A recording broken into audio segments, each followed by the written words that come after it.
Almighty God, we lift this virtual activity up to you. We acknowledge that apart from you, we can do nothing. We need you, Father God, more than anyone and anything else. We thank you for your forgiveness, protection, provision, and all that we need in order to continue doing our endeavors, including this virtual parents orientation. These we humbly ask in the name of the Father, and of the Son, and of the Holy Spirit. Amen.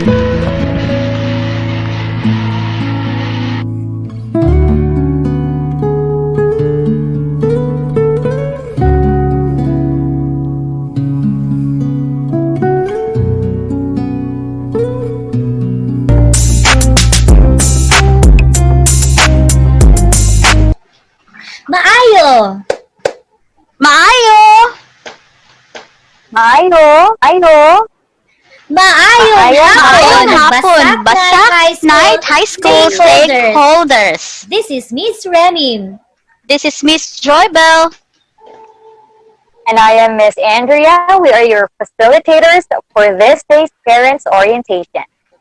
On behalf of our school's principal, Mrs. Perpetua Padayaw, as you can see in the photo, we would like to acknowledge and appreciate all of you who are tuning here in our Facebook live stream karon nag-unya ug makita po ni sa YouTube.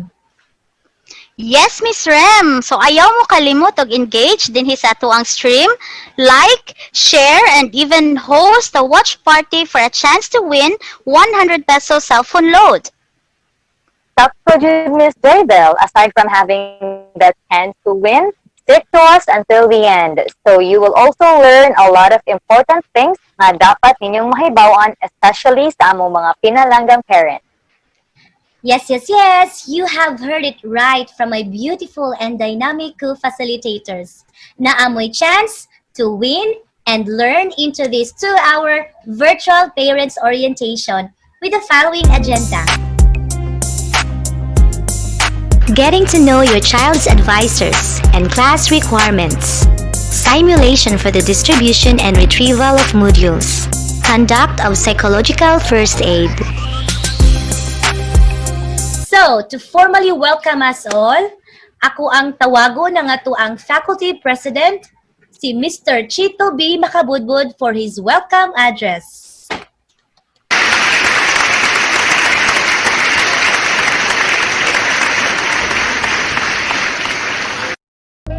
A blessed day to one and all. I acknowledge the presence of the parents together with their students. Kini nga mong activity, parents orientation, nagtumong kini nga kita makahibalo kung sa itong buhaton opening na gani sa klase, no? Ato mahibaan kung saan pagkuha sa mga modules, kung saan pag-uli po sa mga modules. O ato pong may laila ang atong mga advisors, no, sa atong mga anak. Onya, gawas ana ato sang mahibawaan kung unsa ang mga basic protocols aron malikayan nato ang pagkuyan na pa ning COVID-19. O aron safe ang atong panglawas samtang mupadayon ang atong mga anak sa pagtungha sa lain nga pamaagi sa pagtudlo. So, mao ni ang modular teaching. So, welcome ta mo tanan. I hope nga mag-enjoy ta sa orientation. Daghang salamat. Welcome.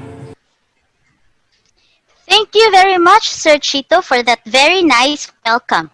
Ug karon para sa part 1 sa ato ang panagtigom, we will be introducing to you the advisors of your children para sa school year 2020-2021 from grade 7, grade 8, grade 9, and grade 10. Yes, Miss Joybell, but before proceeding to that part, atuwa usang tanawon ug yes paminawon ang message sa ato ang principal, Mrs. Perpetua Padayaw. Tinawod namong DepEd family, stakeholders, LGU, barangay and SK officials, teachers, parents, students, ug sa tanang basakanon, mayong hapon kanatong tanan. Una, mapasalamaton kayo akong dako sa Ginoo, nga niya kita karon nagtigom sa grasya sa kinabuhi o pagkahatag niya sa mga tao nga kasandigan o paglaom sa pag-ugmad sa dalan sa kalampusan. Ikaduha, salamat sa tanan sa pagtambong o pagtambayayong kanamo sa pagpalambo sa edukasyon sa mga kabataan bisan pa sa hulga sa pandemya. Hinaot nga ubanan ninyo kami sa pagpahigayon o kasayuran may tungod sa psychological first aid, mental health, psychosocial intervention, simulation of modalities, and modules distribution, ug uban pa. Ang DepEd nagpadayon og nanghinaot og naningkamot og nangita pag mga pamaagi sa paglusad sa edukasyon taliwala sa hagit sa panahon karon. So isip tinugyanan sa DepEd ug ikaduhang ginikanan, kami makanunayong naghangyo sa inyong mga tabang o pagpaambit sa inyong kusog, kaalam, panahon, alang sa tingusbawan nga mao'y gihandom sa tanan. Sa makausapa, daghang salamat kaniyong tanan. Keep safe and God bless us all. Thank you, Ma'am Padayaw, for that message. Now let's proceed to the introduction of the advisors plus the class requirements. Masayang araw nating lahat, lalong-lalo na sa ating mga magulang at mga mag-aaral sa Basak Night High School. Ako po si Ronalyn R. Sunggahid, isang advisor sa grade 7A at nagtuturo sa Filipino 7, MAPI 7 at Filipino 10. Maraming salamat po at keep safe everyone. Thank you! It's shout out time! We would like to know if you are still there, beloved Basak Night High School stakeholders, especially sa among mga pinalanggang estudyante ug mga ginikanan. This time, we would like to give you the list of the grade 7A learners of Ma'am Ronalyn R. Sunggahid. So if and when makita ninyo inyong pangalan, it could be nasayop og spelling, please type at the comment section inyong correction. Magsugod ta syempre sa number 1. We will be reading the first name and then you can just read sa inyong complete name. Magsugod ta syempre sa number 1. Rain, Jason, Sherwin, Justin Client, Ged Carlo, John Juan, Earl Lawrence, Chris Lawrence, John Lyndon Joshua, Adrian, Fiji, Louis J, Eljoy, Rico Ryan, Kyle, Jerry Luis, Kim Enoch, Cendric, Christian Mar, Jade Cyril, Jo Marie. Dili na punta sa mga female students: Journaline, Catrice, Crystal Meth, Jaika, Jezebel, Ariane J, Jasmine Hazel, Desiree, Nicole Jane, Leslie Shane, Mary Joy, Joanne, Gromira, Noriana Edem, Shakira Avril, Miley Kim, Rosanet, Jamaica, and Jillian.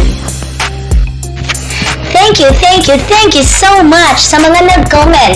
Nakita nato nga na 21 male learners ug 19 female learners si Ma'am Ronalyn R. Sunggahid sa grade 7A. Maupa na ang lista karon but we don't know basin na apay magpa-lista or magpa-enroll. Welcome ang tanan mga grade 7A learners karong October 5. See you! Maayong adlaw sa mga ginikanan sa akong advisory class o sa akong mga estudyante sa grade 7B. Ako si Elvera M. Perpetua, inyong advisor niining tuig 2020-2021. Sa ako ang seksyon, doon ako'y tulunga gitudloan, mathematics, English, and music. So, dako kay tagpanahon nga ang matag usa nato magkaila-ila gyud og maayo. ug ingon man usab sa ginikanan sa akong mga estudyante. Welcome to Basak Night High School for this school year. Thank you. Anian na punta sa ato ang shout out time. This time ang mga estudyante sa grade 7B ni Ma'am Ilvera M. Perpetua. I know nga excited kaayo mo i-shout out o i-mention ninyo ang mga pangalan. But be reminded, dear students, nga ang pag-mention o ang paglista sa iyong mga pangalan para yun na mailhan o inyuhang mahibawan nga naamo ani nga section.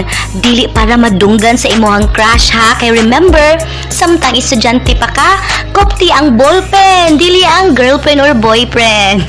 I know na nga tawa mo. Sige, magsugod na ko sa pag-shout out. Jessie, Hans A. Aaron, Angelo, Zuniel, Jumar, John Lee, Franz Rowan, John Marvin, James Rodney, Kent Stephen, Ryan Charles, Dexter, Justin, Chadrick, Kent, Alvin Dave, Aaron J, Sky France, Justin, Mike Gabriel, John Carl, John Paul, Godfrey June, Ina, James Lawrence, Marvigel, Nicole Joyce, Rosemary, Anna Mariel, Marvi Janelle, Nigella Ivanka, Novem Grace, Anna Joy, Clarissa, Charlotte, Cherry May, Ashlyn Joy, Faith Angel, and Michelle. Yeah, there you go!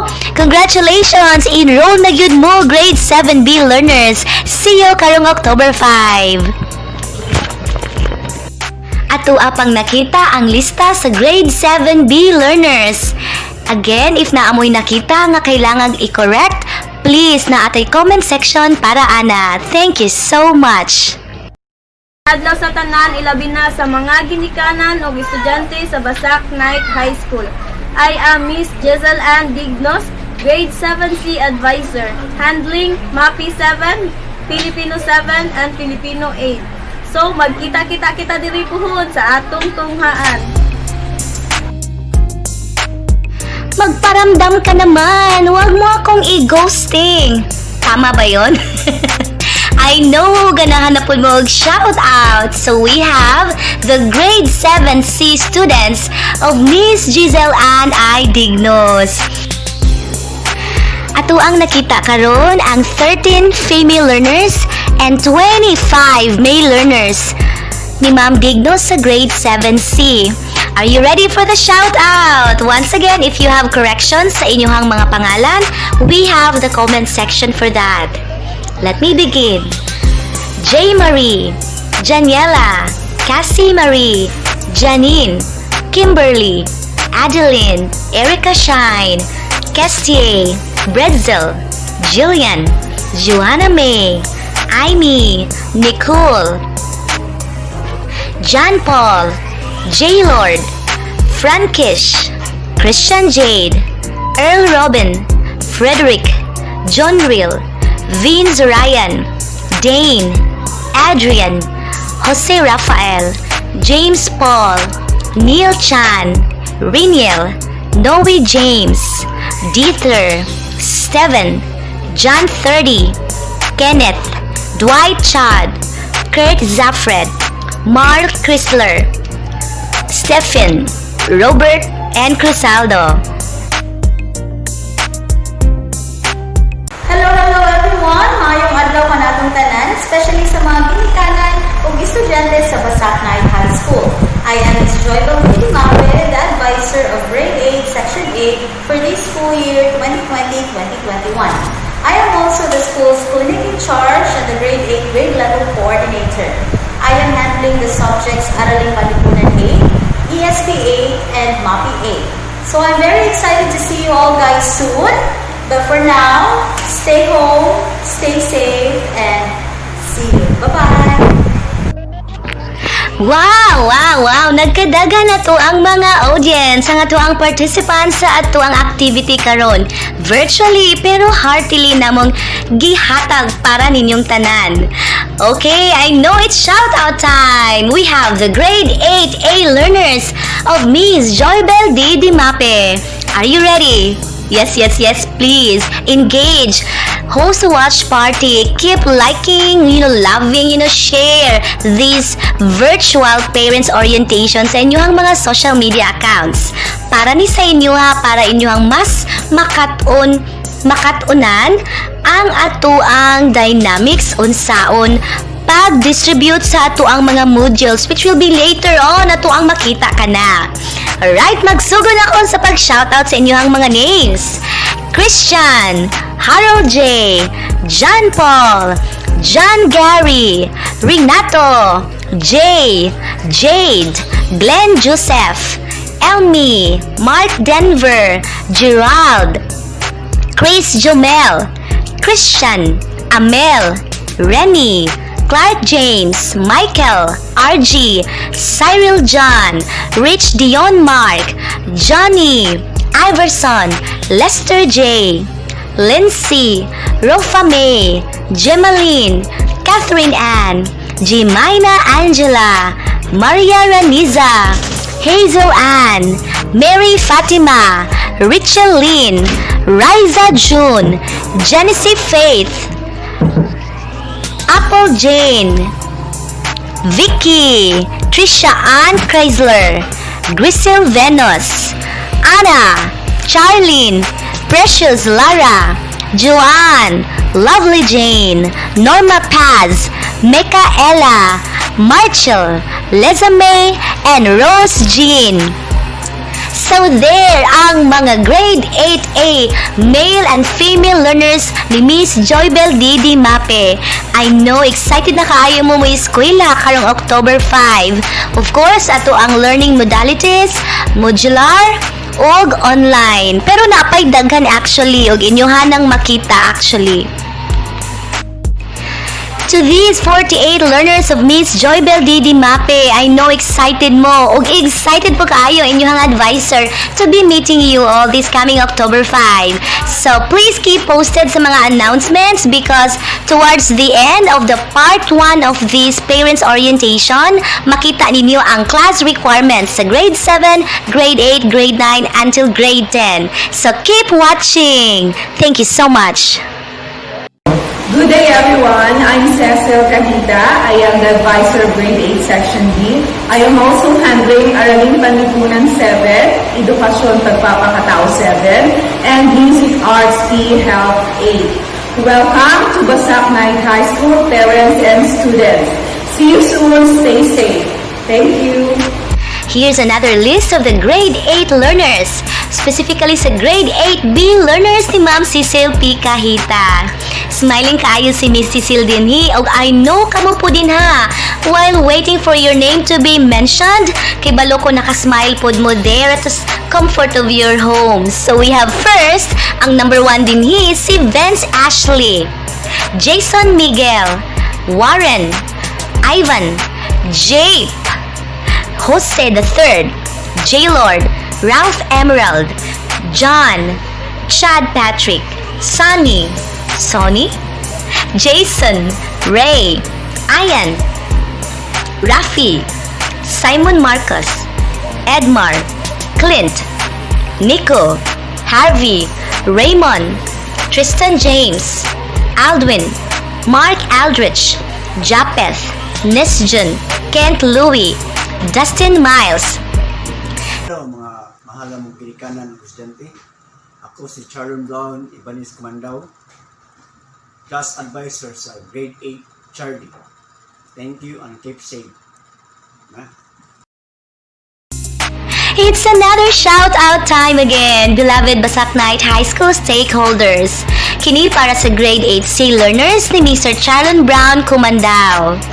Okay, I know nakita ninyo yung picture, mura siyang celebrity. Pero ingon nila, dili tanan nag-artista. Ang uban nag-maestra ug maestro. I know excited mo mas makaila si sir, pero wala pa'y face-to-face. So, inyuhara ni siyang makita na yung mga details dinhi.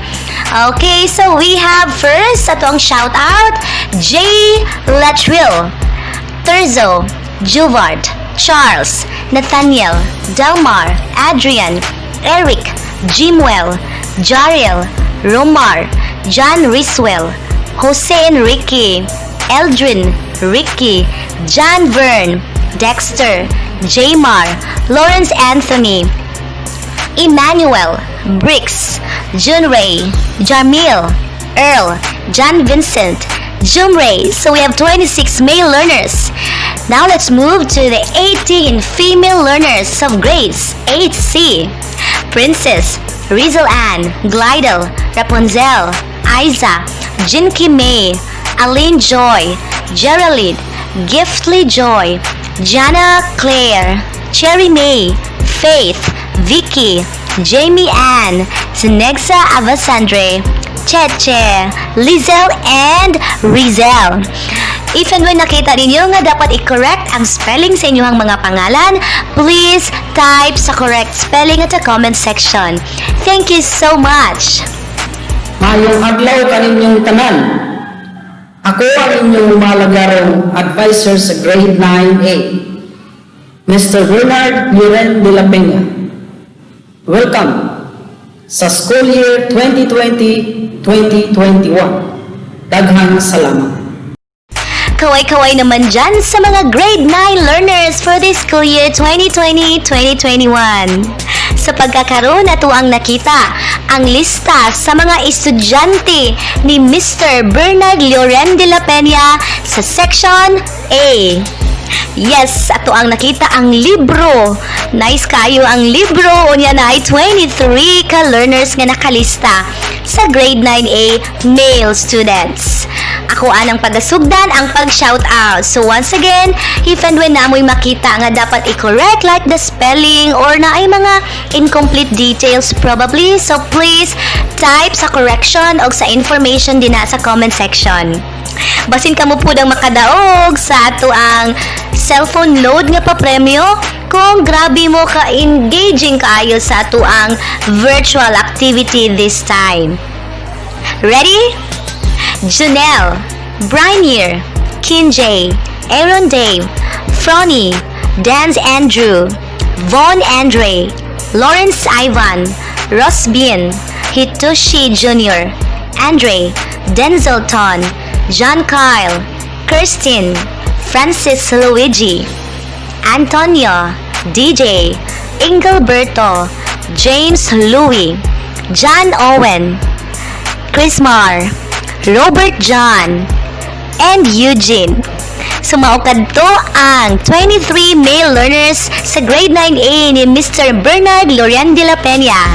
And now let's move to the female learners listahan sa kinabuhi bilang estudyante. So naatay makita nga 23 ka female learners. Christine, Rosemary, Glyza, Charlene Shane, Ria Faith, Joanna Rose, Jimaril, Rialyn, Los Vimenda, Fatima, Gail Melody, Nina Faith, Sheena Marie, Nicole, Jezabel, Queen Pearl, Michelle, Leslie Joy, Mary Pearl Ann, Giselle June, Aini, Ruby Marie, and Janine Marie. So there, congratulations sa ato ang estudyante sa grade 9A. Inyong nakita nga naagid mo sa libro sa inyong kinabuhi as a student diri sa Basak Night High School. Thank you so much for still tuning in. Yes, yes, yes. It's a beautiful day, beloved stakeholders of Basak Night High School. My name is Ms. Remy Berdin Limpangog. Most of my students call me Teacher Remy. What I can say is that it has nothing to do about the position, being called as a teacher, but it has something to do about, me being reminded of the fact that I am a teacher and I have that influence to, either break or make a student. So let me choose the latter part, helping a student. Yes, yes, yes! It's shout-out time once again. We are almost done with the part 1 of our virtual parents orientation. So, napatay part 2 and part 3 ayaw kabalaka na agyun mo'y mapupo nga mga aha moments, no? Na amoy makita nga dapat jud ninyong makita. So this time, let me have a shout out sa taga grade 9, Bravo, male learners. So we have 23 male learners sa section ni Ms. Remy B. Limpangog. Samuel, Joel, John Justin, Juji, Joshua, JC Ken, Gerald, Simon, Sam Lester, Sakay Skur, JV Lester, Mervin, Rob Malik, Jamar, Almer, Earl David, Rich Neal, James Ryle, Liam Nev, Jet Jobin, John Vincent, Kevin Lee, Edmond. So nakita na to nga na ay 23 ka male learners hang sa grade 9 Bravo. O karon, it's shout out time sa mga female learners still sa grade 9B with Ms. Remy B. Limpangog as their advisor.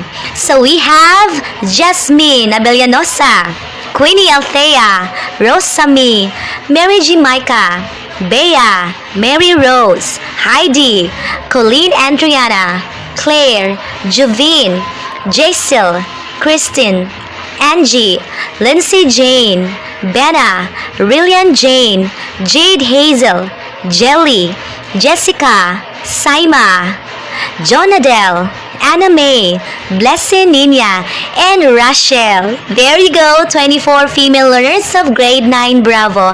So be reminded, if naamoy correction, please do there at the comment section. So thank you so much. And remember, na ay nakasulat din ni, let me just read from Colossians 3:23. You may also read with me there. Whatever you do, work heartily as for the Lord and not for men. Pabao ni Ms. Remy. Thank you so much. Maayong adlaw kanatong tanan, ilabi na sa atong ginikanan o mga estudyante sa Basak Night High School.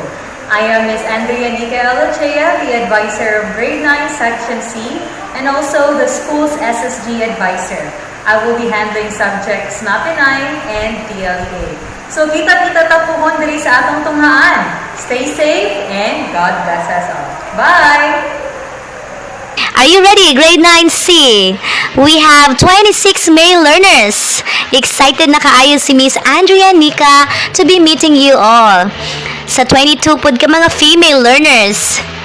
Wow, kadaghan na sa mga comments. Please keep engaging with us para mas maabot ni sa ubang tao sa Basak Night High School para ilahang makita ang ilahang dapat makita para mas ma-ready for the October 5 opening of the class. Okay, magsugod na ko sa pag-shoutout.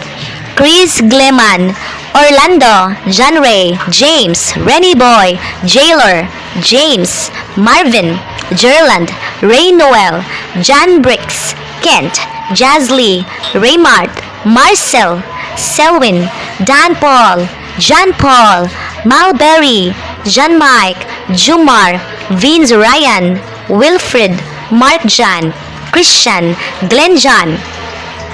Sa mga 22 female learners, we have Gladys May, Crystalline, Laika, Mary Grace, Clove May, Christine Joy, Jelly May, Claire, Desiree, Novi Jane, Kristen, Karil, Edgen May, Ella May, Ethel, Mary Chris, Rachel, Leslie, Honey Rose, Glenna Eloisa, Bea Veronica, and Maril. So there ang grade 9C students ni Miss Andrea Nica Ochea. Maayong adlaw kanatong tanan ug sa tanang mga ginikanan nga naay estudyante nga nag-eskwela diri sa Basak Night High School. Ako di ay si Mrs. Evelyn C. Bidolido, grade 9D advisor ug nag-handle sa mga subjects nga TLE 9, TLE 10, and MAPE 10. Daghang salamat and have a nice day to all. Shout out time once again. This is the final list for the grade 9 learners. Specifically, karon ato ang i-shout out ang taga grade 9D learners ni Mrs. Evelyn C. Bidolido. Ready your correction if naa sa inyohang mga spelling. If and when dili kaayo maklaro ang naka-flash, paminaw lang sa ato ang pag-shout out. Okay? So ready now, we have Irish, Angel Faith, Gemaline, Jeremy, Christina Cassandra, Jean Rina, Kim, Angelica, Jeremy, Eileen Ash, Divine, Trisha Marie, Rhea May, Laika Jane, Krisha, Via, Jillian, Mary Queen, Francine Kale, Andeline, Ashley, Antoinette.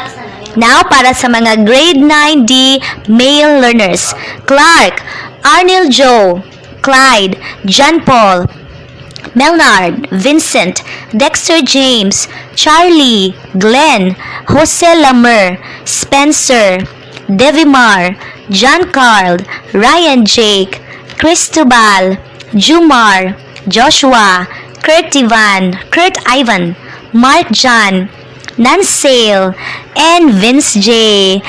Salvi Claire, Vetter John. Thank you so much, grade 9D learners! Ang inyong advisor na gwapa, si Ma'am Evelyn C. Bidolido. Excited na kaayo para sa inyong klase karong October 5. But for now, for the meantime, please keep tuning in para inyong mas masabtan ang ubang parts sa toang programa karon, especially ang katong pag-unsaon, no?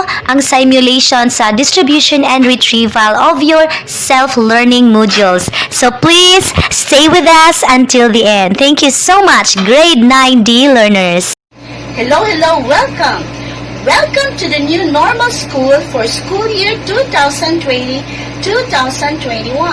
I am your advisor, Mrs. Maria Lourdes P. Calion from grade 10A. And I'm super excited to have you here in Basak Night High School. Excited about all the amazing things that I have lined up for you. Have a great day, and I'll see you soon. Hello sa taga-grade 10A learners ni Ma'am Maria Lourdes P. Calion. Excited na ba mo ang 24 ka male learners and 23 female learners ni Ma'am Calion? Wow, kadaghan na nato karon sa ato ang live stream sa ato ang school's official Facebook page. Let me check the comments. Wow. Okay, so we have first atong i-shout out ang male learners, 24 sila kabuok. First, we have Romar Patrick, Ken Vincent, John Saide, Luke Renan, James, Jerry, Richard Lee, John Vincent, Rich Neal, John Lexter, Cresfield Ken, Carl Joseph, J. Lord, Jumel, Renato, Carl Jairus, Jane Boy, Gisam Kyle, Kates Klein, Ivor, Rochelle, Jonelle, Kier, Bernard, Kenneth Emmanuel. Ari na punta sa 23 female learners si Ma'am Calion. Ready? We have Jean, Lovely Jane, Christine Marie, Shakaira Ken, Charlene, Angeline, Sarah May, Kisha, Julianne. Hello. Good day, everyone. This is Mary Jane Y. Kilantang, the advisor of grade 10B. For this school year, I'll be handling English 8 and English 10. Shout out na punta karon kini para sa grade 10B learners ni Miss Mary Jane Y. Kilantang. Okay, so we have 24 male learners and 23 female learners sa grade 10B section. Andam na ba ka para mag-correct kung naamoy makita nga na sa iyo pa sa spelling? Kay nobody is perfect, so only God is perfect as we may know. So karon akong balikon nga andam na pud ko sa pag-shout out ninyong tanan. So please leave a message there at the comment section para mas engaging kamo and you will get the chance to win 100 cell phone load. Efrain Jail, Clint Harry, Jared Marks, Mike, Joel, Ira Kenner, Michael Nino, Josh Lee, James Roderick, Paul John, John Christian, Dave, Roger Patrick, Andrian, Benmar Dave, Philip J, Roldan, John Clark, Justine, Nero, Val Anthony, John Michael, Matthew, Edsel. There sa atong 24 male learners. Now let's move to the 23 female learners. Angel, Margie, Diane Elizabeth, Catherine, Rika Jean, Maricel, Angel, Abigail, Mervy, Joy Shami, Mikaela, Janeline, Samantha Faye, Derish May, Jean Carla, Mary June, Roger Mary, Hannah Rika, Jonaline, Antoinette, Mary Grace, and Abigail. Thank you so much, Grade 10B, for engaging. Adlaw ka natong tanan, ilabi na gyud sa mga ginikanan sa akong advisory class. Ako day si Anisito Aton Jr. Nagtudlo sa Mathematics 10 o Mathematics 9. So, dako na kong pasalamat nga kamo inyong gipili ang atong Basaknay High School isip eskwelahan sa inyong mga anak. Salamat o maayong adlaw pag-usab. Yes, finally, we're down to the last section ng grade 10. C. Ang inyong advisor si Mr. Anisito F. Aton Jr. at Tony Bay. Excited kay si Sir makita sa iyang now nga smiling kaayo. Naapo dili makita ang detalye kung asa siya ma-reach out para kung namoy questions sa inyong learning modules and all the necessary questions related to your class. So we have 23 male learners: John Kirby, Ryan Carl, Gino, Israel, Michael, Kier, Francis, Joshua, John Ryle, Adrian, John Lister, Daryl James, Charles June, Kent Abram, Kenneth Lloyd, John Carl, Mark Ryan, Glenn Kurt, John Paul, Jerry, Lambert, Lester, Marvin. Next, we have the 26 female learners of Mr. Anisito F. Aton Jr.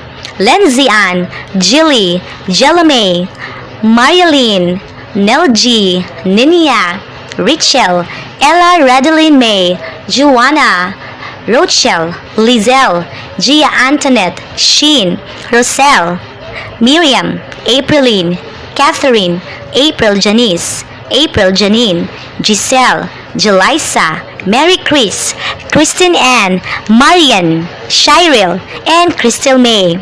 There you go, grade 10 C students of Mr. Atod. I know nga ganahan kaayo mo i-mention inyong name.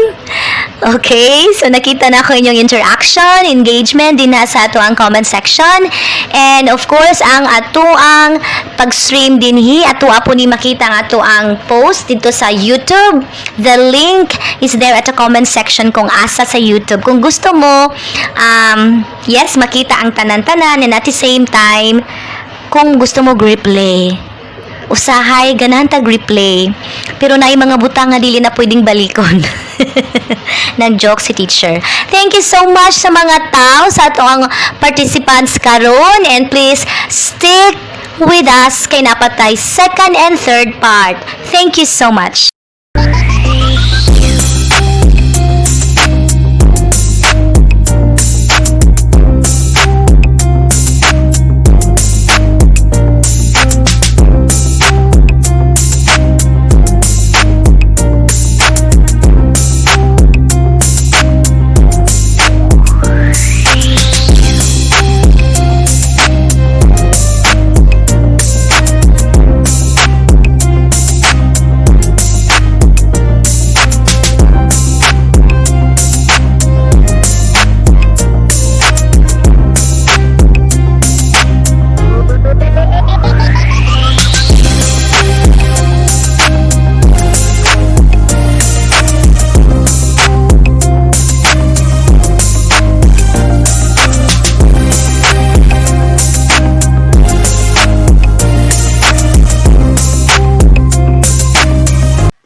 There, nakita nato ang atong mga gwapa o gwapo nga mga advisors.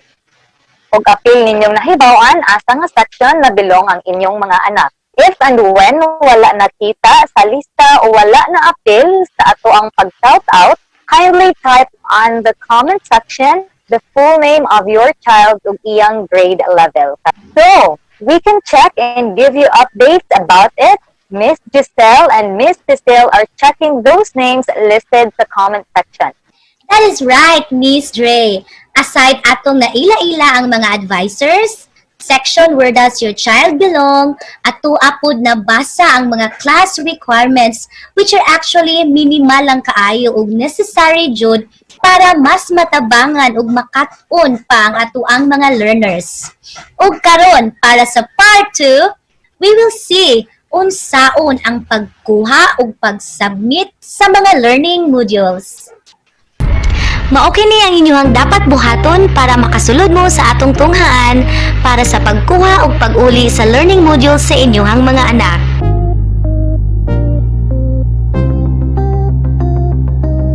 Magsulob og face mask,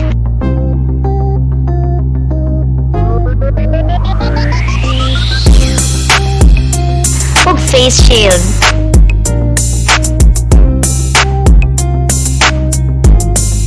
Ug ayaw kalimot sa pagdala sa inyong kaugalingong mga ballpens.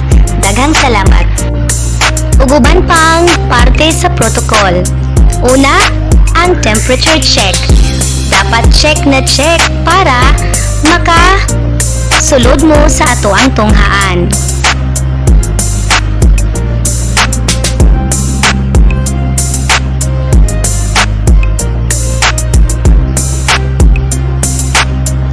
Ikaduha, ang foot bath.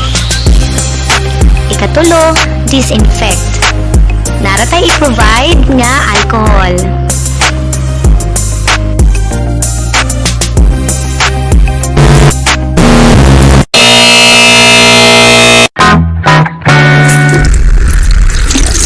Ikaapat, wash your hands.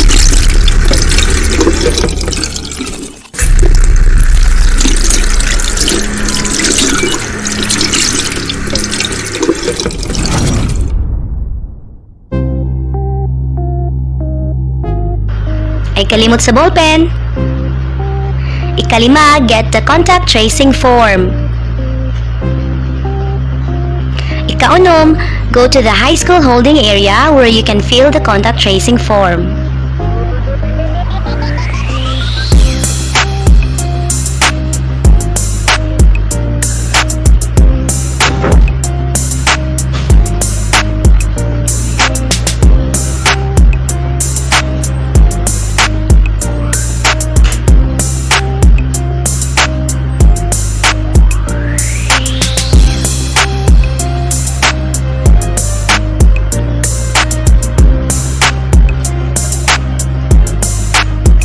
Pagkuha sa mga modules.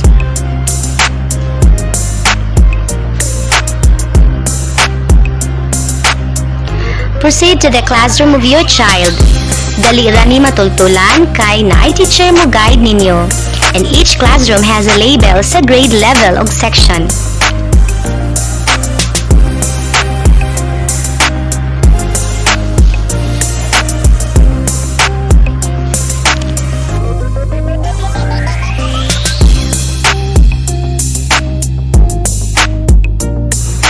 Ikawalo, sa sulod sa classroom, isulod sa box ang contact tracing form.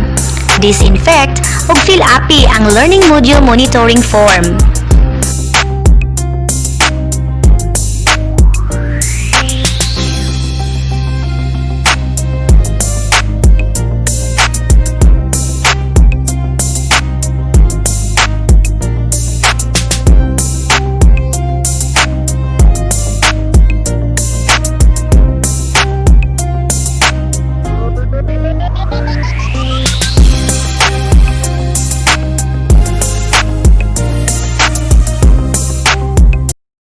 Lastly, number 9, kuhaa ang learning module kit sa lingkuranan designated para sa imuhang anak. Kini among gituyo para imuhang mahikapan ra ang learning kit sa imuharag yung anak. Daghang salamat.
to a fellow human being who is suffering or who may need support. This is a humane, supportive response. So we need to help others by providing PFA. So PFA involves the following themes. So we have to consider providing practical care and support which does not intrude. So we support but we don't intrude. We assess the needs and concerns, help people to address basic needs, for example, food and water, information. And of course, PFA, theme niya, we listen to people but not pressuring them to talk. We listen, we don't intrude or we don't pressure them to talk. We comfort people and help them to feel calm. Even our presence could be calming for others. And of course, helping people connect to information, services, and social supports. So, hindi lang ito about listening, but also connecting or helping people to connect. And of course, protecting people from further harm.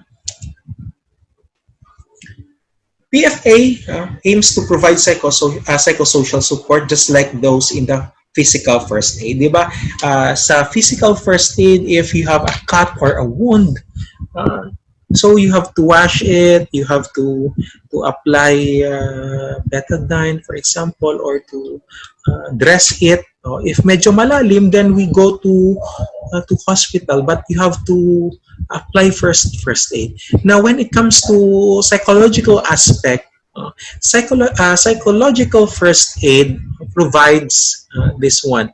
So, paunang lunas lamang. So, we help minimize psychological injury and we facilitate recovery.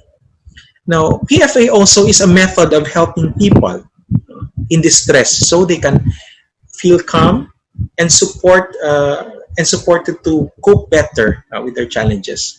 It's also one way of assisting them to manage their situation and make informed decisions. So very important.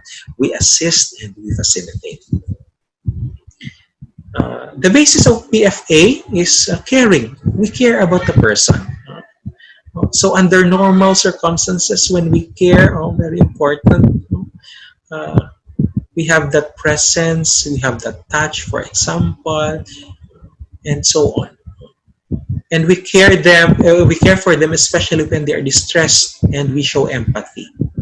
And PFA involves paying attention to reactions, active listening, if needed practical assistance, such as problem solving, help to access basic needs, or referring to further options for assistance. So diyan papasok yung ating core actions of PFA, which we will later be discussing, the 3 L's: look, listen, and link. And PFA helps normalize worry and other emotions and also promotes healthy coping and provides feelings of safety, calming, and hope.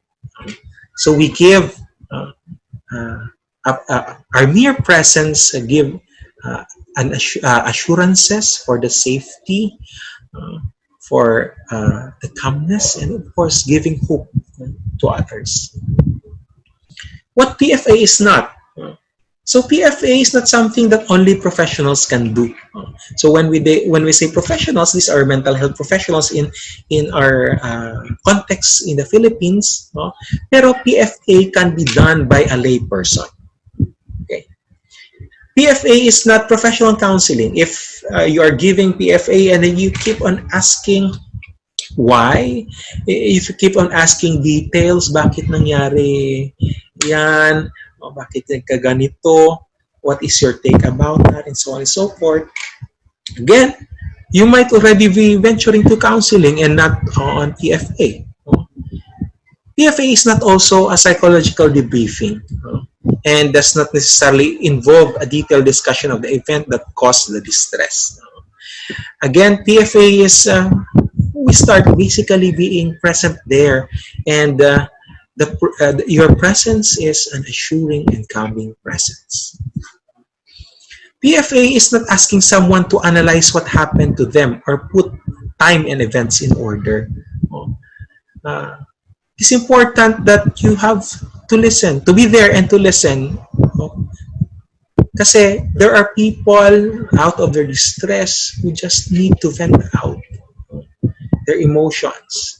They might need someone who will just be there to listen to their story.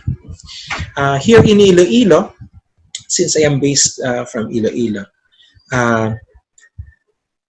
every Sunday we have a time slot for in our radio stations because the Iloilo City government we have this mental health and well-being resilience project. And one question of media practitioner, she asked me, so sir, is that the reason pala na some relationships might be strained because when someone goes to you and talks to you or just vent out, you're trying to judge or to be biased, or you want to control the life of the person.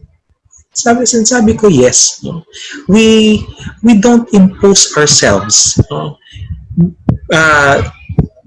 Providing PFA is being there to listen without any judgment, being there, being genuine, trustworthy, na there is someone na yung sinasabi niya is safe with you. Although PFA involves being available to listen to people's stories, it is not about pressuring people to tell you their feelings and reactions.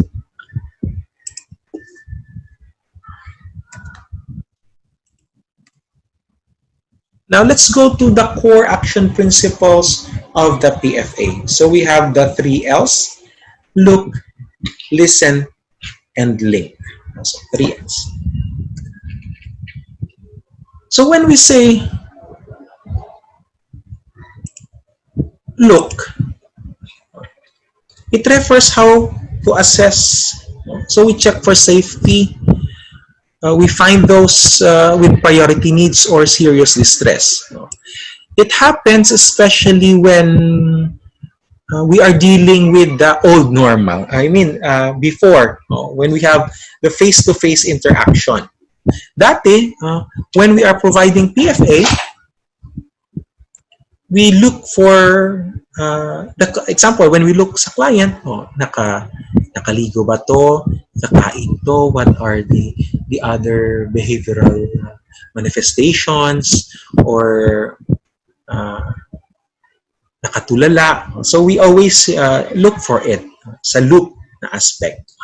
But of course, we need to consider also na sa ngayong panahon, under the, as they would say, new normal, we might be delivering remote PFA. So in the remote PFA, we need to look on the current situation. Sino ba to yung nagsisik ng support? What are the risks? The needs of the affected and the expected emotional reactions. During under normal circumstances, these are the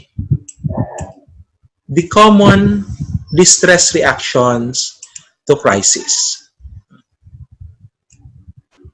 So we have physical symptoms, anxiety, fear, weeping, grieving and grief and sadness, guilt or shame. This is very evident, especially those for those who have survived, pero they were hindi nila natulungan man lang yung members of their family or their loved ones na namatay. This is very evident, for example, in disasters.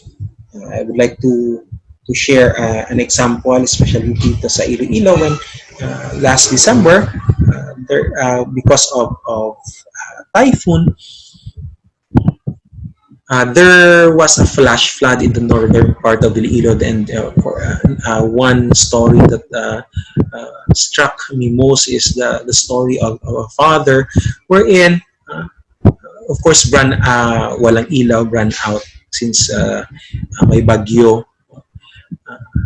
Tinangay sila ng baha. But along the way, nabitawan niya yung kanyang isang anak. And it makes me so to guilt or shame for having survived, but others, you weren't able to save others. Others may be so elated because they have survived. Or others might be so being on guard or jumpy, very sensitive, anger, and of course irritability, being immobile or withdrawn, nag-distance, disoriented, hindi niya na alam yung pangalan o ano nangyari o saan siya nanggaling, inability to speak or to respond to others, confusion, emotional numbness, being dazed or in state of disbelief, hindi siya makapaniwala na ito na nangyari, inability to take care of self or others' children, hindi na siya makakain, hindi na natutulog, or even could not make even simple decisions. So again, these are the common reactions to crisis. But in the COVID-19, you have to consider that these are some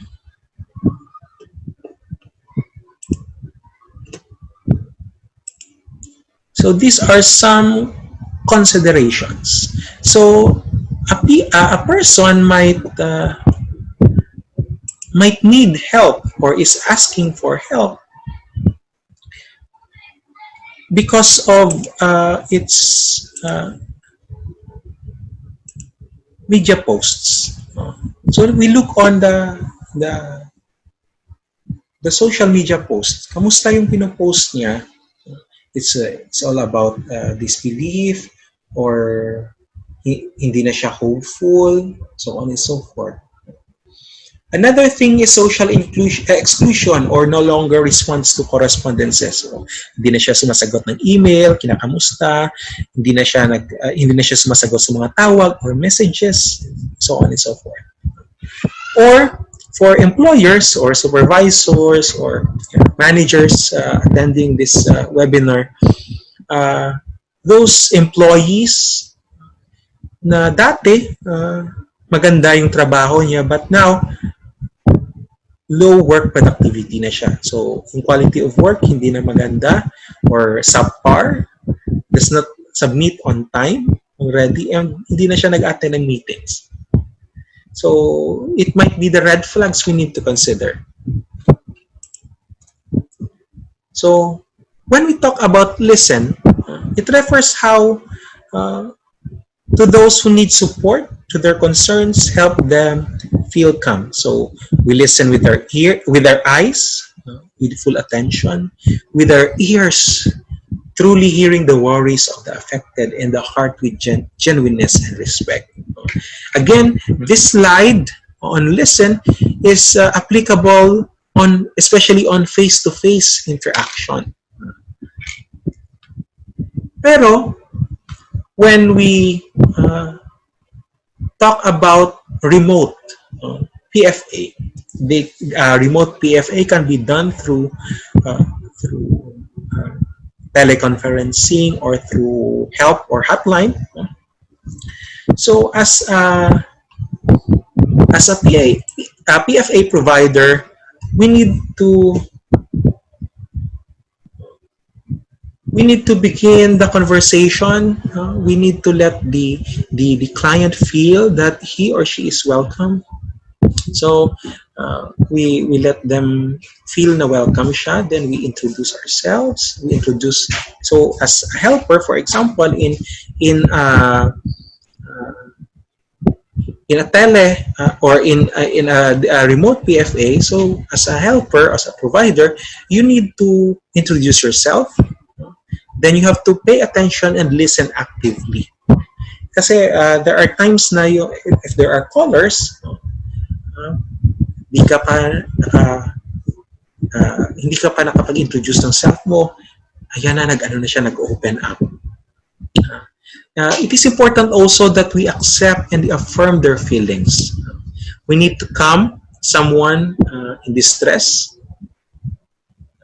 ask about needs and concerns, and to help find solutions to needs and problems. So that's how we would listen in terms of remote PFA. So we might encounter, for example, especially those who are having already or operating their helpline, how to calm someone in distress. We might also tackle that in the next webinars, wherein I think it's with Doc Julian on the tele-counseling. So we can discuss that further. Now, when we say active listening, very important yung active listening. When we say active listening, it is a way of listening and responding to another person that improves mutual understanding. It is important that when we give or when we provide mental health, we should always remember that the provision of PFA is not for us. Rather, it's for the client. Hindi tayo dito yung bida. Ang bida is the client. Okay? So we will discuss further, especially in the do's and don'ts later. So active listening is a structured form of listening and responding that focuses the attention on the speaker.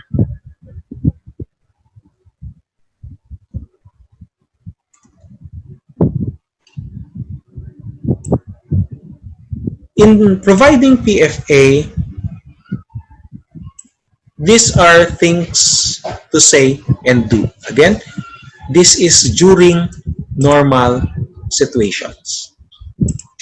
So first, we try to find a quiet place to talk and minimize outside distractions.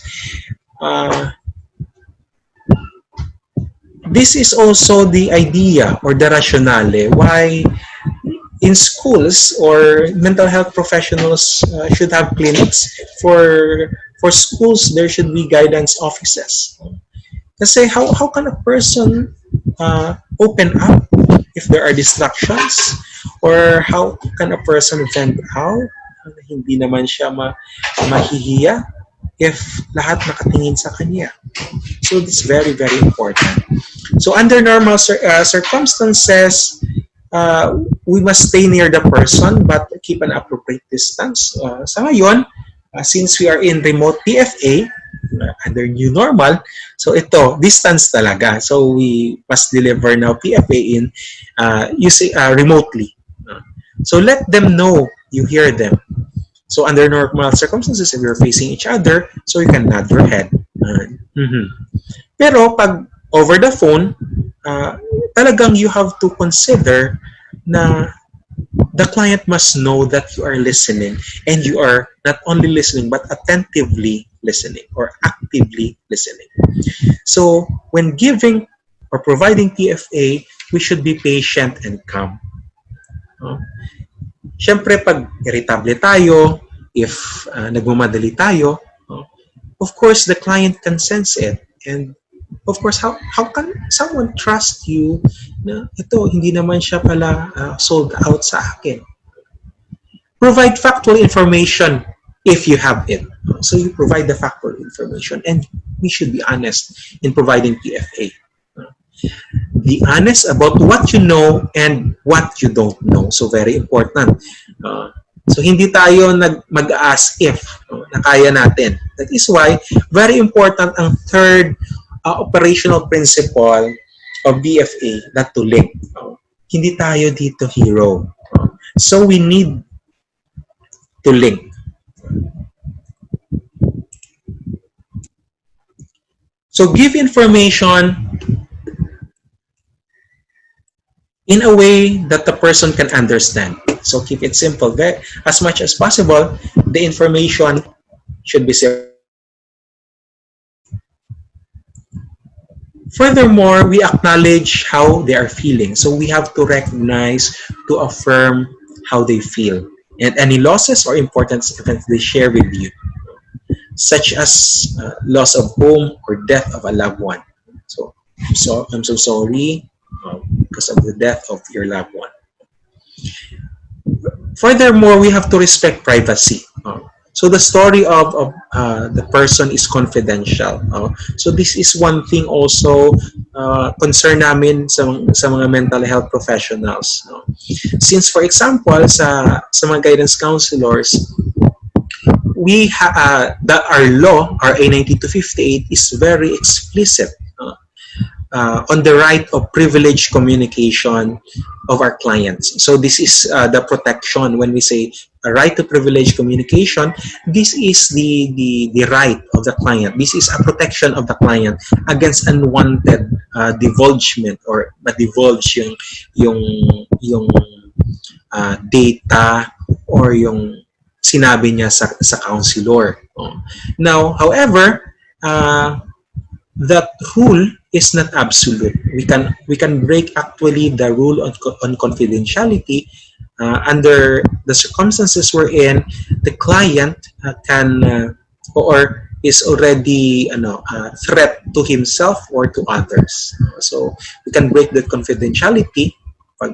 Yeah, he will hurt him or herself and hurt siya someone in the community. And of course, if the courts would require us by way of subpoena, so wala kaming magagawa but to break that confidentiality. And we have also, when we are providing PFA, we should acknowledge the person's strength and how they have helped themselves. So very important, very important na we use the person's strengths and how they have helped themselves. So jumping board yung strength nila in order for them to recover.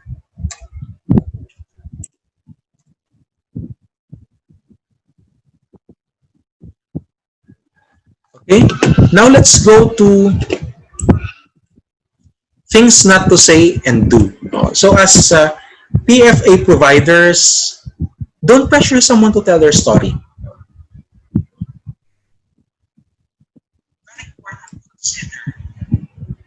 Don't interrupt or rush someone's story. By our mere presence again, our calming and reassuring presence,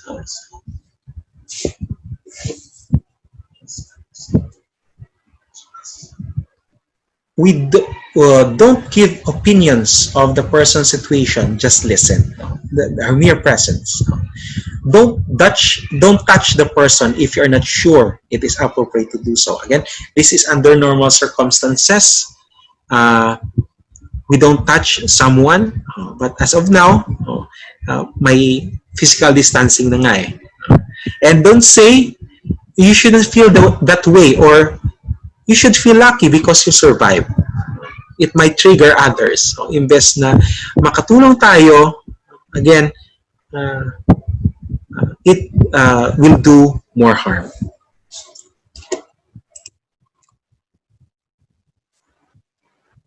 Now, don't make up things you don't know. Huwag tayong magpa-as if. It's very important. Don't use too technical terms. As much as possible, simple. Don't tell them someone else's story.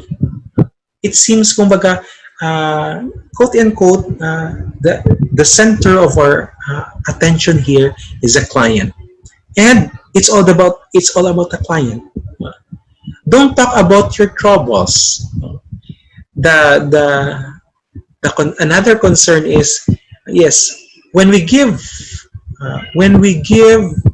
support, when we give help, actually it's for some, or maybe some many of us would feel good kasi nakatulong tayo. It might be our way of coping.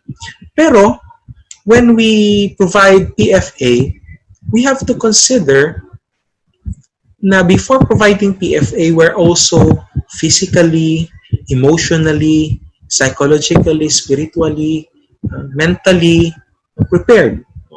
Kasi baka yung sinasabi ng client sa atin might be trigger of sa ating needs or sa ating sensitivities. So when we provide PFA, we don't give false promises or false reassurances.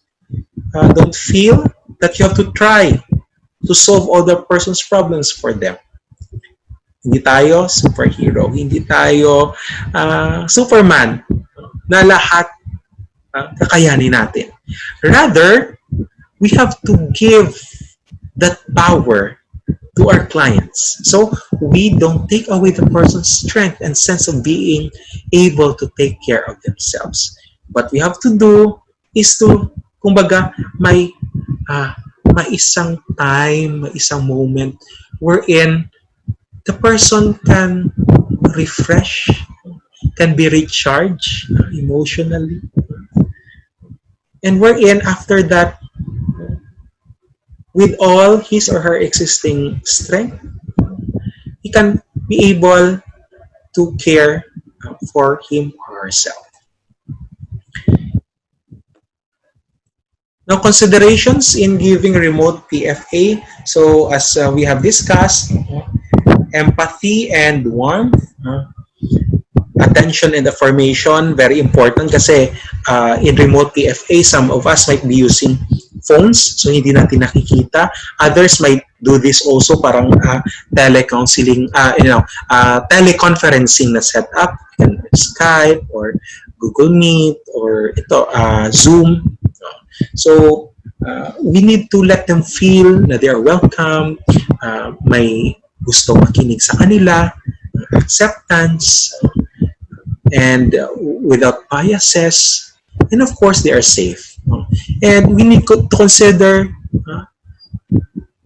to ask the right questions. And we have to be aware that right now, especially in COVID-19, in this pandemic, it is normal to react with anger, frustration, or confusion when experiencing adversity. It's a normal one because remember kanina, when a person is experiencing a distressful situation, kung may 3 L's tayo sa PFA, we have also 3 F's. Ang reaction natin, fight, flight, or freeze, which is, again, normal. It's normal to be angry. It's normal to be frustrated. It's normal to be confused, especially when you're facing adversity. That makes us human.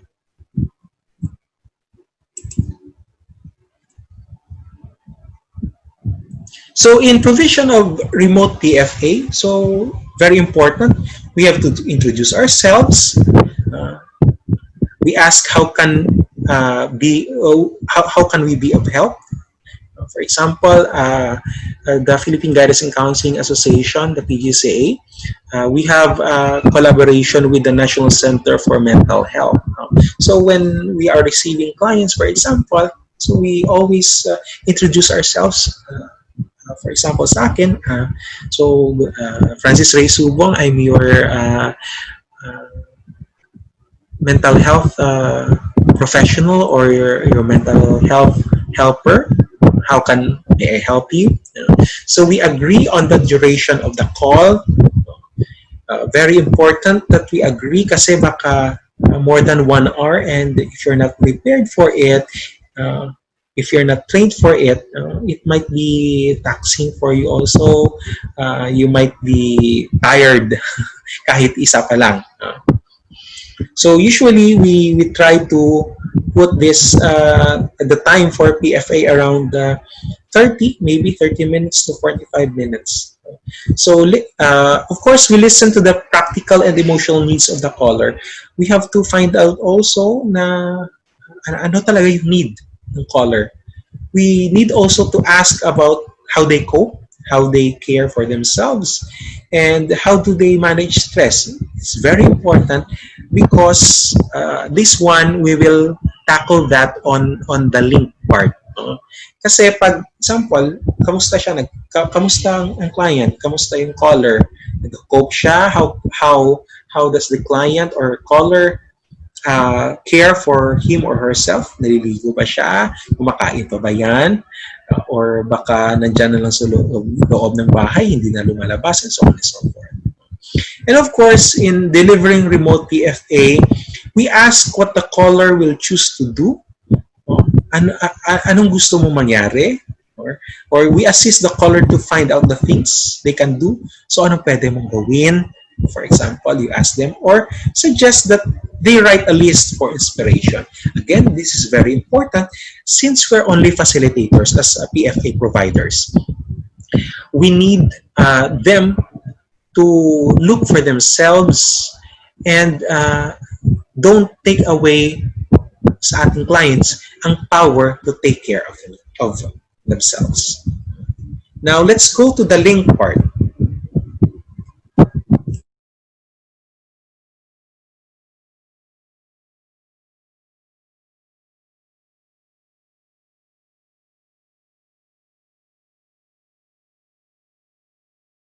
Sa link part, or the third core action principle link, it refers how to assist with people with basic needs and services, to information, to their loved ones, to further support. So linking is not only for further support, but also for information, for their loved ones, for the basic needs and services. So we assist them to access information, reliable and right information. We assist them also in connecting with their loved ones and social support. I know counselors here, for example, joining our webinar have experiences na their learners or their students na kumbaga na naipit sa during the COVID, hindi nakauwi ng provinces. So we help them also connect with their loved ones in social support.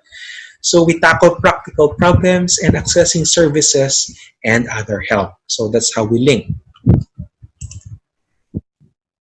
Now, these are some considerations. This is what I'm telling earlier.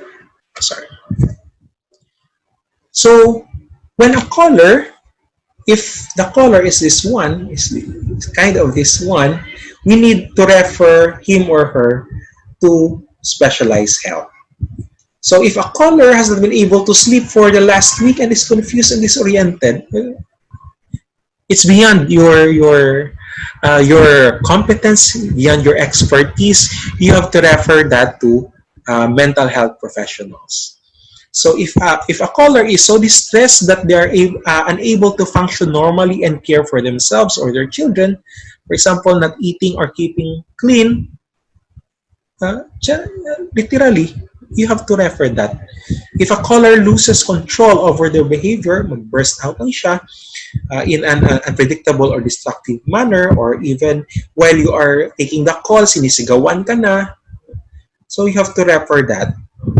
Ito, if the caller threatens harm to themselves or others, as they would say, suicidal, you have to refer them already. Hindi mo na yan kaya as a PFA provider, as a lay person.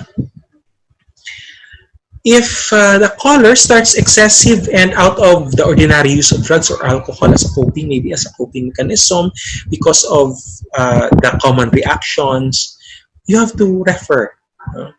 If the caller is living with a psychological disorder or may pre-existing mental health condition na siya, or is taking already medication prior to the situation of distress and might need continued mental health support, again, you have to refer that. For example, another thing, since I'm based also in Iloilo, I'm one of the members of the Western Visayas Psychosocial Support for COVID-19. This is a volunteer group composed of the mental health professionals of Negros Occidental and Bacolod, Iloilo, Capiz, and even Antique. So, if meron kaming client na we would always ask based sa when we have already the kasi before the client, we would take in the client, we have an intake form for that. Part of our intake form is a question if the client has an existing or pre-existing psychological or mental health condition. Because ganon, iba yung approach namin. So, yung nag-handle, diretso kami, we direct it already to our in-house psychologists. Now, if a caller presents chronic health conditions and need more supports, we might need that. Baka kailangan niya yung kanyang doctor, or yan, for example, for those with pre-existing mental health conditions, kulang na yung ang kanyang medicine, yung gamot niya. So we have to refer that. Then, present symptoms of a severe mental health conditions, or if a caller is experiencing violence or being sexually abused, we need to refer that client or that caller to our social workers for case management, and even to our women's children and protection desks ng ating Philippine National Police. Kasi they are sila naman yung mga professionals na who can handle that one.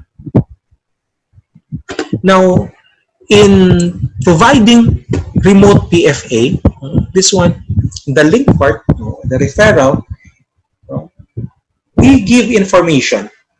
So part of our linking is to give information. We ask what they know and believe about the virus, for example, and where and how they get updated information. So we have to facilitate them wherein they can access reliable and right information. Kasi for example, right now in our situation, very fearful in a sense. Marami sa aton have these fears, and this fear is being fueled by uncertainty. Kasi hindi klaro eh. And also when we link, we need to connect to social support. So ask how they stay in touch with their loved ones, their friends, access to the religious practices or family rituals. Last week, it was discussed ni Father RC, the importance of family rituals. Again, this is a challenge for all of us. And as a PFA provider, we need to connect them or to let them, kumbaga, rekindle ano yung mga rituals. Since, if you remember earlier in the AYASI MHPSS intervention pyramid, nasa level 2, after provision of basic support, basic services, very important ang support services ng family and community, and family rituals can be one of this. And of course, part naglinking is refer. Ask if there are any practical problem or challenges and refer to other services if needed. So, very important that we must know kung saan natin i-refer yung ating mga clients.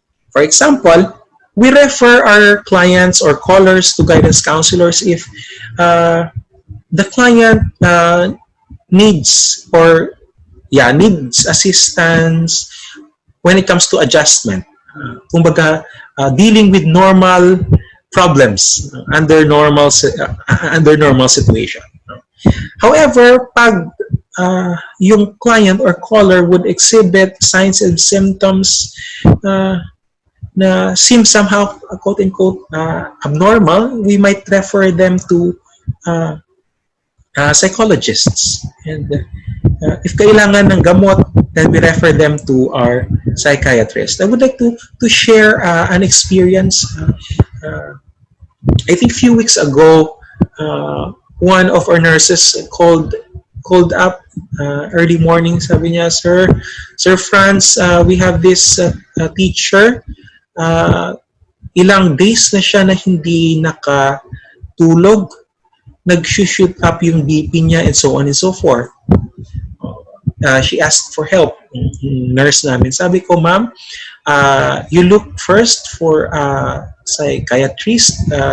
Our teacher might be needing medicines or medication para mapakalma siya. Then after that, we might refer the teacher to another mental health professional for follow-up, maybe for a psychologist, or maybe if our division office is kumbaga when magbalik na sa school yung teacher, we might ask the help of a counselor for aftercare.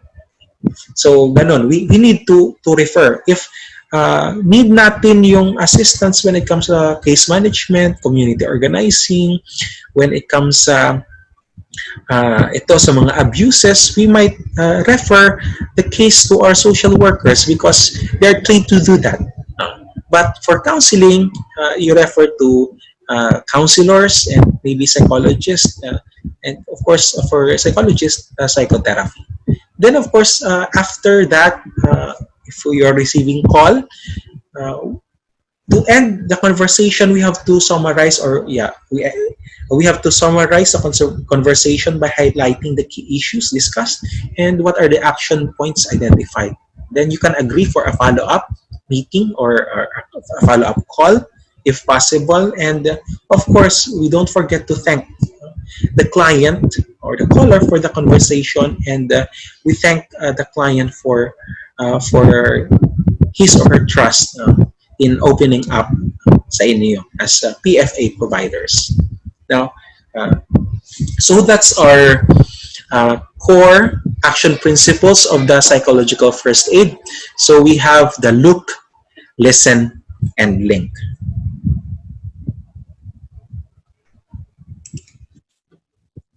Now, we have also to consider the vulnerable and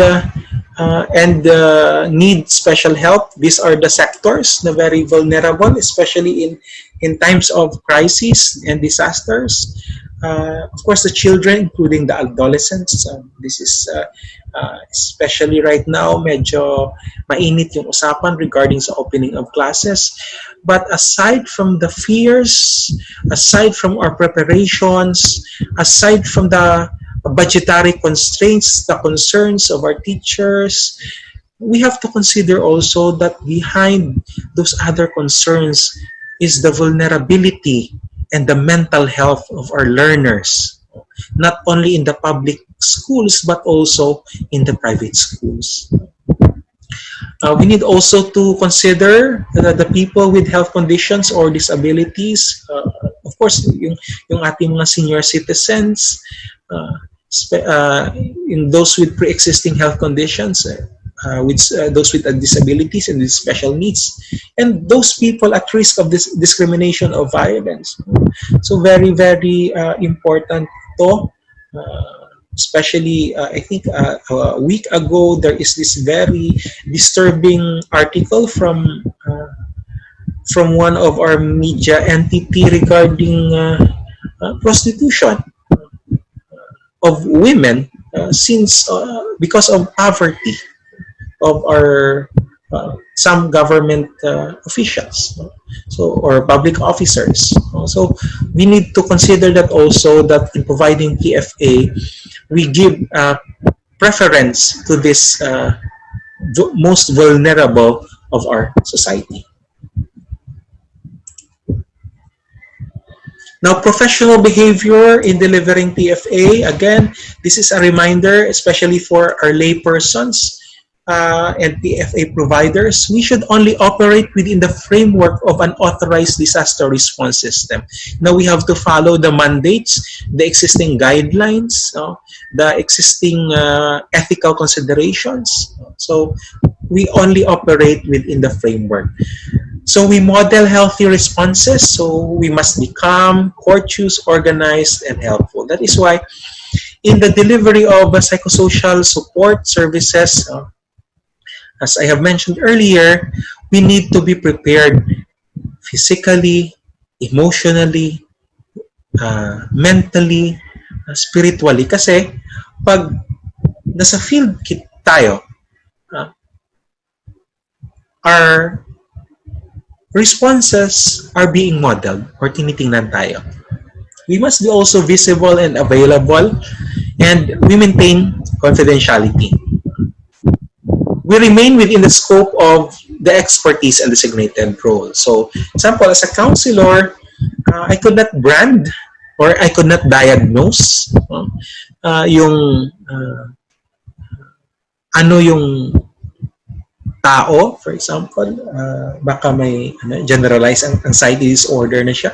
I could not do that because that is not my expertise. It's beyond the scope of my expertise. Only the psychologists can do that, or even our psychiatrists. Okay. So, professional behavior in delivering PFA also considers we make appropriate referrals. So, pag hindi natin kaya, we must, again, remember, do no harm. So, we refer. Be knowledgeable and sensitive. So, dapat alam natin yung culture, yung background.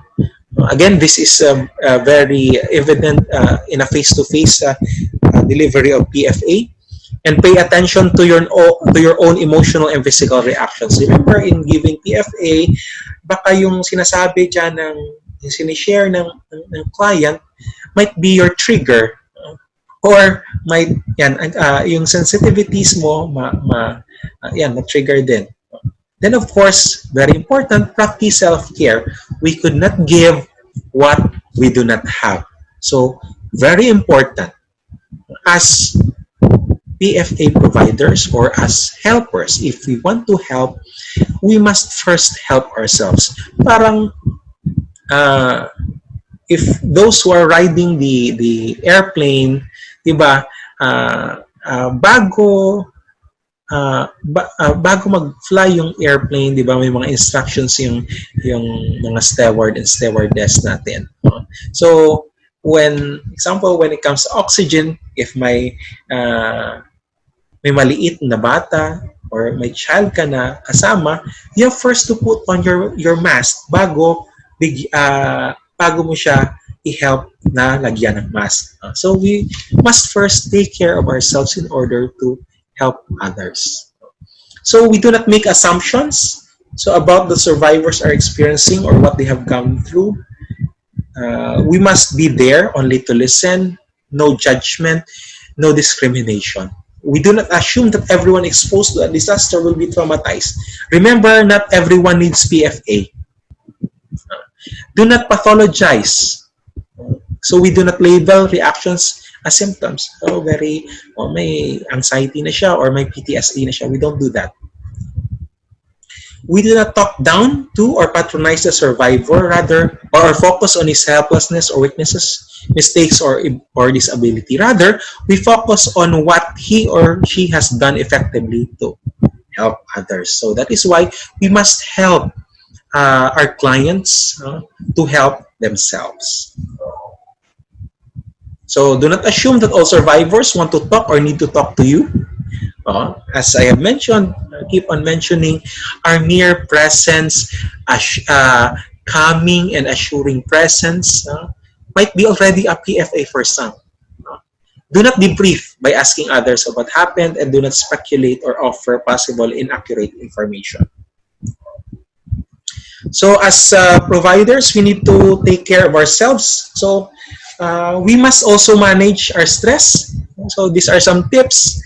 So think about what has helped you cope in the past and what can you do to stay strong.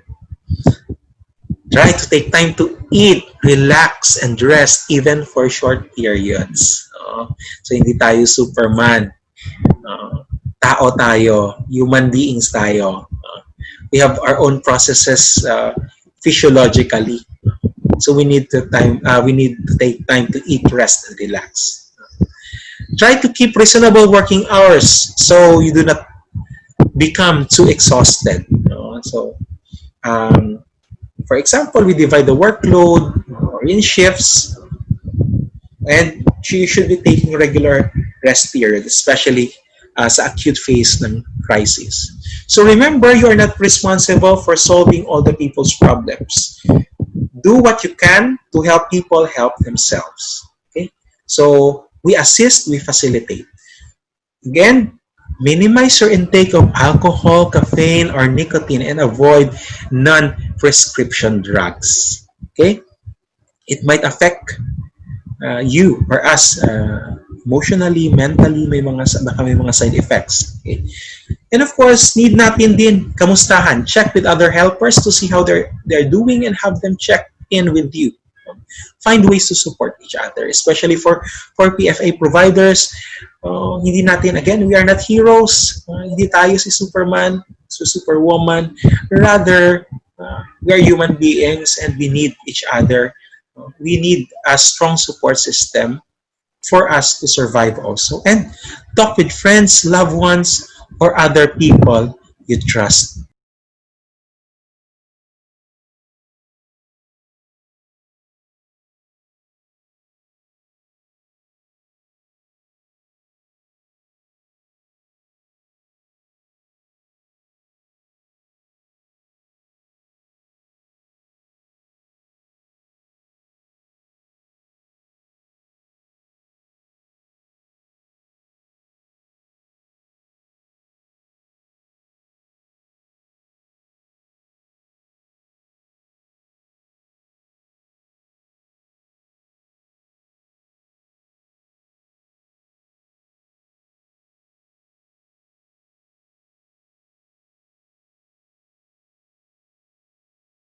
Okay, so if aduna kamoy questions regarding sa psychological first aid, please reach out to our school's DRRM coordinator, Mr. Mario B. Pancho Jr.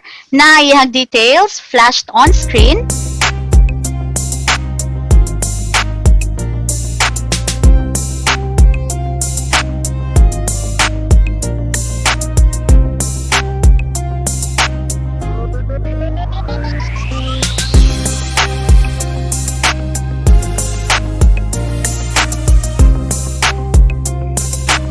That is how committed, dedicated, and passionate Basak Night High School faculty members are.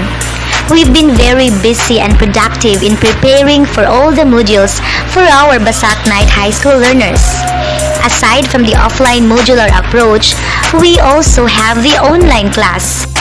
The following video is just like a glimpse of what the online class looks like.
To formally close this virtual activity, let us give a hand for our eye care coordinator, Ma'am Florame A. Amorin.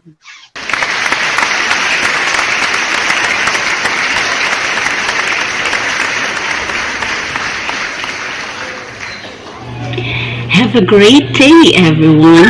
This is Florame A. Amorin, Basak Night High School Guidance Designate. How are you doing today? I hope everything is well. Basak Night High School Eye Care Department would like to extend our best care to our students in this time of transition to new normal education. We have an FB page wherein you can really see our school updates. You can post, you can comment, and you can directly message us. Our division on their part had made We Care SDO Lapu-Lapu City FB page for your psychosocial concerns. Before I go, let me share the 6 ethics of life from www.inspirationalpictures.quotes.com, which states that before you pray, believe. Before you speak, listen. Before you spend, earn. Before you write, think. Before you quit, try. Before you die, live. Thank you and keep safe, everyone. Basak Night High School cares. Thank you, Ma'am Amoren. Daghan kaayong salamat for still tuning in until mahuman ang ato ang activity. Para sa duha ka winners nga modawat sa 200 cellphone load each, visit our page sa Lunes. Thank you so much. This has been Ms. Remim. This is Miss Joybell. And this is Miss Andrea, your facilitators, saying God bless and remember, Basak Night High School cares. Bye!